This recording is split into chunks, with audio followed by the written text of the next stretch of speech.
continuing reading, I want to kind of finish this. I'm so close to the end of this book, and bear with me if I suck at reading out loud, but I'm giving it a good shot. So the ending was, if I promise not to tell, I'll tell you. I replied with some degree of concern. I promise, she explained, and like one of her grandchildren, I told her, I am tracking people each night. She knew what I meant because she had already been tracking with me on the bus. Oh, can I come?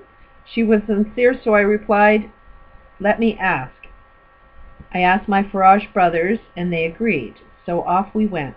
The next night there were 3 of her friends with her. The next night the whole Peace Commission showed up.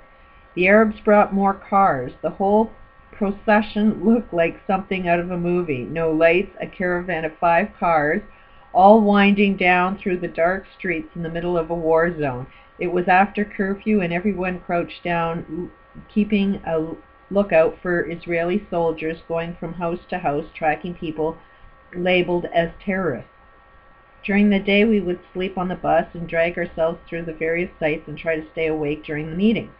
Each time we met with an Arab group, the leader would always begin with, I will tell you where you have been. What followed as an hour and a half of memorized sermon in which the history of the Arab people was explained. After the first experience, it got repetitious for me. By the 4th day, one of the Israeli legislators joined our bus. He became our guide. His name was Danny, and he was a great guide and a wonderful person. He introduced us to a special group made of 20 Arab leaders and 20 Israeli leaders. Danny explained, these leaders have been meeting for over 3 years and have never agreed on one single issue. Oh, surely they have agreed on something, I quipped. And he came right back, well, perhaps they agreed that they would meet every week. We laughed. He invited me to attend, and I invited the whole Peace Commission. They would never have let me go anywhere alone at this point.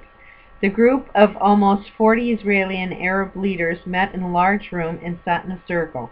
My Farage brothers had also been invited. The meeting was opened by an Arab leader who said in English, the common language of both groups, I would like to tell you where we have been. No, I said again. He repeated, I would like to tell you. No, I said firmly. What? Who the hell are you? How dare you interfere with our traditions? He was in an almost instant, uncontrollable rage. It was as though I had stepped on his face.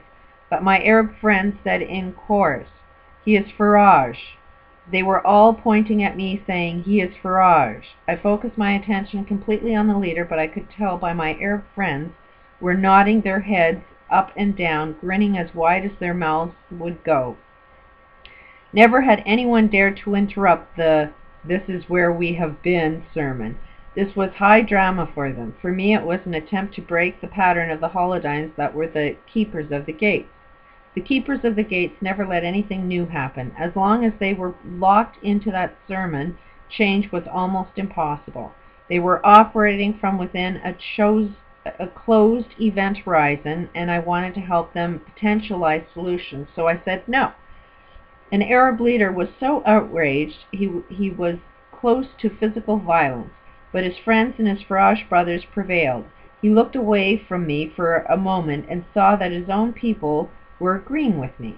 He was the only one who was angry. He forced himself to gain control. Farage, he half raged. Farage, they said in unison. Then a little more calmly, Farage. He was looking at me. I shrugged my shoulders as if to say, what can I say? Then finally, what do you want, Farage? I see you are meeting here to solve the issues between you. There are no solutions to anything in telling where you have been. It is only the continuation of the past, which was not successful, with the hope for a future that cannot possibly be any more successful than the past, I commented. Well, what do you want? He insisted. I want you to stand up, I said. Me? Stand up? He was getting angry again, but at the same time he had a hint of interest in his voice. Yes, please, stand up, I repeated. The man shook his head and mumbled, Farage, Farage. All right, all right. I will stand up for any man they call Farage. I stood with him and I addressed the group. I would like each Israeli in here to imagine this man at his fullest potential. Can you sense the strength in him, his loyalty and faith, for example?" There was a silence for a moment, and then Danny, who had been with us and learned to focus on the potential of every person while we were riding on the bus, said, "He is a very kind and dedicated leader. I trust him." Then another said, "He is very courageous. He works very hard." The conversation began to flow then among these men who had never agreed upon anything except to meet. They flowed with the inner knowing they had gleaned about each other over their many meetings. They began to draw upon something deeper, more than just their experience together. It came like an open of an unfolded dimension, an understanding of players in a grand game who suddenly realized they were players in the same game, and it was not the game they had imagined it to be.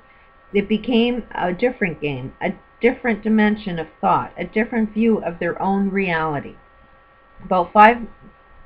After about 5 minutes, the Arab leader said, "This is really great.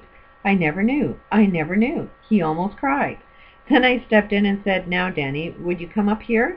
He did. He was, I had found out, the leader of the Israeli group. He stood beside the other leader of the opposition, so to speak, and I looked at those two leaders of warring tribes. I addressed the group. "You Arab leaders focus on this man. What do you sense in his fullest potential? What characteristics do you sense about this man? Do you recognize his openness, his sense of justice, and non-judgmental attitude? Can you feel his love for his people and his country?" They are nodding their heads, and they began to flow with the knowing of Danny. "He is a great leader," said one. "He is a wonderful father and a real gentleman," said another. "He is a caring man, loyal to his friends and country." Someone else called out, and the flow of information began. "He cares about people," said one. "He is close to people in his area," said another. For about 5 minutes they continued. Danny was beaming. I turned to the leaders and said, "Please face each other." They did so as I suggested. "Now look at each other face to face and full potential self to full potential self." They looked at each other. First they both smiled, then tears came into their eyes and they fell into each other's arms, both crying. Then the Arab leader said, "This is a place where we can agree. This is a place of solutions where none were possible. Thank you, Faraj." And he turned and hugged me. Then among some of the finest warriors from two warring tribes, almost every eye was moist. I suggested the group divide into smaller groups and do each other so everyone would have the direct experience of relating full potential self to full potential self. It was a very lively and interesting group. The process was completed about the same time as would the sermon on where we have been. Had it continued as per its usual time schedule, it was a celebration. That night we continued to track. We got home early in the morning. The next day we took our little blue Israeli bus into the Golan Heights. It was against the rules, and the United Nations was supervising the area under full military presence. The Israeli forces controlled the town from the rooftops and in sparse military patrols. We drove our little bus in during what the Arab driver said was a 3-hour break in the shopping curfew, he explained. The entire city is on a strike in protest against the Israeli violations of human rights and atrocities and violations of the international rules of war. So people only came out of their homes for 3 hours to conduct their business and do their shopping. The streets were full of crowds of Arab people. On seeing our blue bus with our Israeli license plate, a crowd almost immediately gathered on all sides of the bus. They became very angry and were shouting and screaming. Then some of them took hold of the bus and began to rock it up and down, attempting to turn it over. Our Arab driver reached down under his dashboard and grabbed his black and white checkered headscarf. He waved it out the window, shouting something in Arabic. The bus was ready to tip over as the crowd was becoming more and more violent. A young man came to the driver's window and shouted something at the driver. He shouted something back, and the young man shouted again. Finally he got the message that we were a peace commission, and he shouted at the crowd to stop. They calmed down, and after a few more conversations with the driver, the young man began to escort the bus into the city center. I was told we were going to see the mayor of the city. The bus slowly wound its way through the crowds of the center of the city, and finally we disembarked beneath a two-story building. We climbed the stairs and soon found ourselves sitting with the mayor and several of his city administrators in a large wood-paneled office. No sooner had we begun our discussions when loud machine gun fire began to erupt just outside the window. I got up and looked out the window. The mayor was on his feet instantly and pulled me away from the window. "Please, do not go near the window," he exclaimed. "Why not?" I asked. He explained. "You will be shot if you are seen," he declared. "By whom?" I asked, and he looked at me as though I were an idiot. "By the Israeli soldiers," he almost shouted. I could not believe it, so I went back to the window, reassuring him I would be careful. He shook his head, but I stood a little back and looked out the window. What I saw was so disturbing, I was immediately engaged. On the rooftops around the city I could see from my vantage point Israeli soldiers shooting down into the crowds of people shopping in the village street. I watched a few minutes as soldiers would point and then their companions would open fire. About a dozen teams of soldiers were engaged from where I could view them. I could see down into the shopping square, and I was careful not to be seen by any soldiers. I could see no disturbance whatever, no aggression or any other activity going on among the people other than their shopping. "Why are they shooting?" I asked. The mayor said carefully, "It is just what they do." "I'm going down there to see for myself," I declared. The mayor turned a shade of white and said he could not guarantee my safety. I explained I did not need his guarantee anything, and I began to leave. He looked at his friends and he said he would have to come with me. I was already out the door. "Please, sir," he pleaded, "wait for me to lead the way." I slowed down, but I was determined to mingle with the crowd and experience for myself what they were doing that would make Israeli soldiers shoot at them. I was at the time under the collective impression that American boys of Jewish faith would never violate human rights or commit murder upon innocent men, women, and children. I learned a hard lesson that day.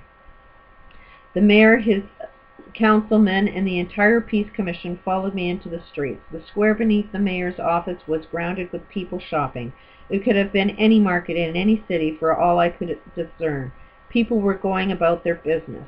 As we entered the square, no one took notice of us, and we moved along the walkway from shop to shop.